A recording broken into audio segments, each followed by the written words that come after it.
Morning. So may I remind everyone present that the meeting is being live streamed as well as recorded via the internet, and this recording will be archived for future viewing.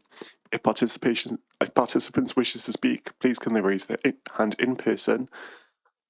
When invited to address by the chair, please can all participants ensure they are able to be seen and heard.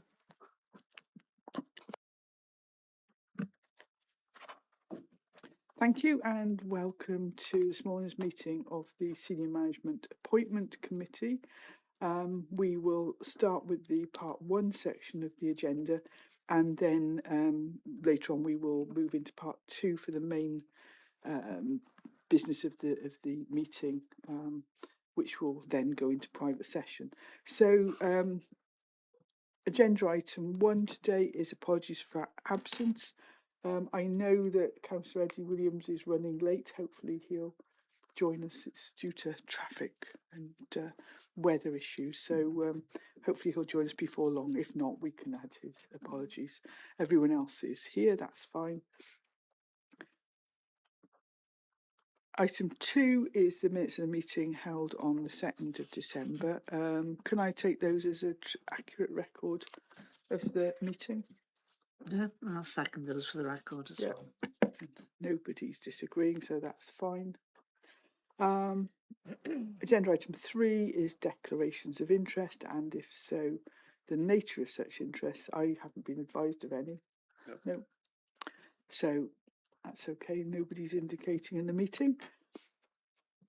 On to the main agenda item for part 1, and that is the recruitment and selection arrangements for the head of corporate landlord. And I believe this morning that we have Matt Baumer in to introduce that. Over to you, Matt. Good morning. I'm Matt Baumer, the Council's Head of Finance. I'm just going to give you a brief introduction to this paper this morning. So you'll recall that Cabinet on the 4th of September agreed to take forward the corporate landlord model, and as part of that paper was the creation of a new head of corporate landlord, head of service role. This committee met on the 18th of September and agreed to take the recruitment of that role forward. It was advertised on the 20th of October, both internally and externally, with a closing date of 9th of November. There were a number of applications and shortlisting took place. There's been an assessment process to date, a first stage around psychometric testing and technical interview of candidates, and there have been candidates identified to come forward to the final stage interview this morning. The Director of Resources will give a more detailed overview in the part 2 session when we move to the training room on the 3rd floor. Thank you. Thanks, Matt.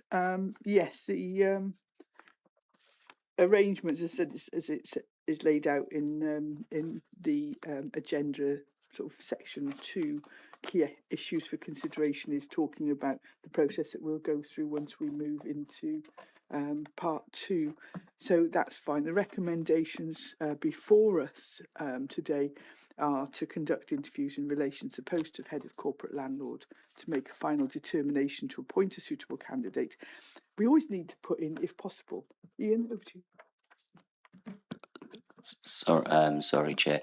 I was just going to ask a sort of a brief wider question before moving to the recommendations, just about, for clarity, where this role sits within the senior leadership team.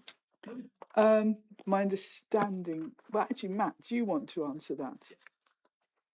I think the role is going to be fairly similar to the head of the Regional Internal Audit Service, that is a head of service level role that reports to me. So this post will report into me, but it will be part of the senior leadership team and part of that group of SLT heads of service when we get together in that grouping as well. But I think we'd find that not all heads of service attend senior leadership team meetings. They tend to be directors and sort of enhanced heads of service. and people attend as they need to, rather than being committed to having to attend senior leadership team on a weekly basis. Yeah, thanks very much for that, Matt and Chair. I was just trying to understand the organogram and where they sit within it. So if they report into to Matt in section 141 officer, that's fine. Thanks. Thanks. So yes, and then the questions etc. that we normally do, we will discuss those when we move into part 2 as well. So I said, and the whole decision of the residual appointment details that we have to sort out if an appointment is made, they will be done under part 2 as well. So I think it's for us to note those recommendations and that they will be decided under part 2. So I think that's as far as we can go in part 1 now. We need to move into private sessions. The matters under consideration are confidential. So I think what I'll have to do is ask for some. If I say I'll move part 2, And I'll second that. and then we just need to check that the live stream has been finished.